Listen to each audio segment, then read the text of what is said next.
ಎಲ್ಲರಿಗೂ ನಮಸ್ಕಾರ. ಕೆಸೆಟ್ 2024ಕ್ಕೆ ಸಂಬಂಧಪಟ್ಟಂತೆ ಯಾವ ಅಭ್ಯರ್ಥಿಗಳು 160ಕ್ಕಿಂತಲೂ ಹೆಚ್ಚು ಅಂಕಗಳನ್ನು ಪಡೆದಿರ್ತೀರೋ, ಅಂದರೆ 160 ಅಂಕಗಳು ಔಟ್ ಆಫ್ 300, 300 ಅಂಕಗಳಿಗೆ 160 ಅಂಕಗಳು, ಪೇಪರ್ 1 ಮತ್ತು ಪೇಪರ್ 2 ಎರಡೂ ಸೇರಿ ಯಾರು 160ಕ್ಕಿಂತಲೂ ಹೆಚ್ಚು ಅಂಕಗಳನ್ನು ಗಳಿಸಿದ್ದೀರೋ ತಮಗೆ ಇದೊಂದು ಉಪಯುಕ್ತವಾದಂತಹ ವಿಡಿಯೋ ಆಗುತ್ತೆ ಅಂತ ನಾನು ಬಯಸ್ತಾ ಇದ್ದೇನೆ. ಸೊ ಎಲ್ಲೂ ಕೂಡ ಸ್ಕಿಪ್ ಮಾಡೋಕ್ಕೆ ಹೋಗಬೇಡಿ, ಕಂಟಿನ್ಯೂ ಆಗಿ ವೀಕ್ಷಿಸಿ.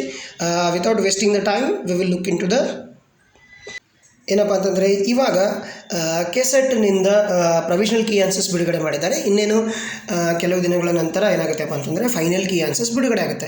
ಸೊ ಫೈನಲ್ ಕೀ ಆನ್ಸರ್ ಬಿಡುಗಡೆ ಆದ ನಂತರ, ಕಟ್ ಆಫ್ ಬಿಡುಗಡೆ ಆದ ನಂತರ ನಿಮಗೆ ಏನು ಮಾಡುತ್ತೆಪ್ಪ ಅಂತಂದರೆ, ರಿಸಲ್ಟ್ ಬಂದ ತಕ್ಷಣ ಕೆಸೆಟ್ ಪರೀಕ್ಷೆಯಲ್ಲಿ ಅರ್ಹತೆ ಹೊಂದಿದ ಅಭ್ಯರ್ಥಿಗಳು ಅರ್ಜಿ ಮತ್ತು ಇತರೆ ದಾಖಲೆಗಳನ್ನು ಗೆಜೆಟೆಡ್ ಅಧಿಕಾರಿಯಿಂದ ದೃಢೀಕರಿಸಿ ಸಲ್ಲಿಸಬೇಕಾದಂತಹ ಕೆಲವೊಂದಿಷ್ಟು ಪಟ್ಟಿ ಇದೆ. ಸೊ ಅದನ್ನು ನೀವು ದಯವಿಟ್ಟು ರೆಡಿ ಮಾಡಿ ಇಟ್ಕೊಳ್ಳಿ. ಯಾಕಪ್ಪ ಅಂತಂದರೆ ಆಮೇಲೆ ಏನಾಗುತ್ತೆ, ರಿಸಲ್ಟ್ ಬಿಟ್ಟ ತಕ್ಷಣವೇ ಇದು ಒಂದು ನೋಟಿಫಿಕೇಷನ್ ಬಿಟ್ಬಿಡ್ತಾರೆ. ಸೊ ಹೀಗಾಗಿ ಏನೆಲ್ಲ ನಿಮ್ಮ ಹತ್ರ ಇರಬೇಕಪ್ಪ ಅಂತಂದರೆ, ಅರ್ಜಿ ನೋಡಿ, ಯಾವೆಲ್ಲ ಅಭ್ಯರ್ಥಿಗಳು ಅರ್ಜಿಯನ್ನು ಪ್ರಿಂಟೌಟ್ ತೆಗೆದುಕೊಂಡಿಲ್ವೋ ಅರ್ಜಿಯನ್ನು ಪ್ರಿಂಟೌಟ್ ತೆಗೆದುಕೊಳ್ಳಿ, ಹಾಗೂ ಚಲನ್ ಪ್ರತಿ ಕೂಡ ಇಟ್ಕೊಳ್ಳಿ.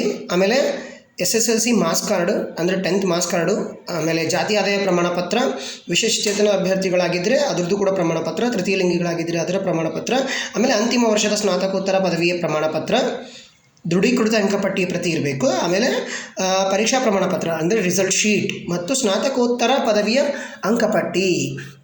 ಸೊ ಇಷ್ಟೆಲ್ಲ ಏನಾಗುತ್ತಪ್ಪ ಅಂದರೆ ಡಾಕ್ಯುಮೆಂಟ್ಸ್ ರೆಡಿ ಮಾಡಿ ಇಟ್ಕೊಳ್ಬೇಕಾಗತ್ತೆ.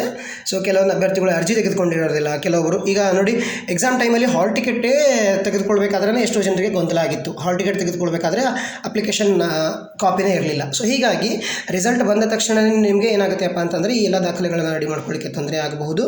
ಸೊ ಯಾರೆಲ್ಲ 160ಕ್ಕಿಂತಲೂ ಮೇಲೆ ಮಾಡಿದಿರೋ, ಸೊ ನೀವು ಆದಷ್ಟು ಇವುಗಳು ನಿಮ್ಮ ಹತ್ತಿರಕ್ಕೆ ಇವೆ ಇಲ್ಲವೋ ಅಂತ ಒಂದು ಬಾರಿ ಚೆಕ್ ಮಾಡ್ಕೊಳ್ಳೋದು ಉತ್ತಮ ಅಂತ ಹೇಳ್ತಾ, ಸ್ಟೇ ಟ್ಯೂನ್ ವಿತ್ ಅಸ್. ವಿಡಿಯೋನ ಸಂಪೂರ್ಣವಾಗಿ ವೀಕ್ಷಿಸಿದ್ದಕ್ಕೆ ಧನ್ಯವಾದಗಳು. ವಂದೇ ಮಾತರಂ.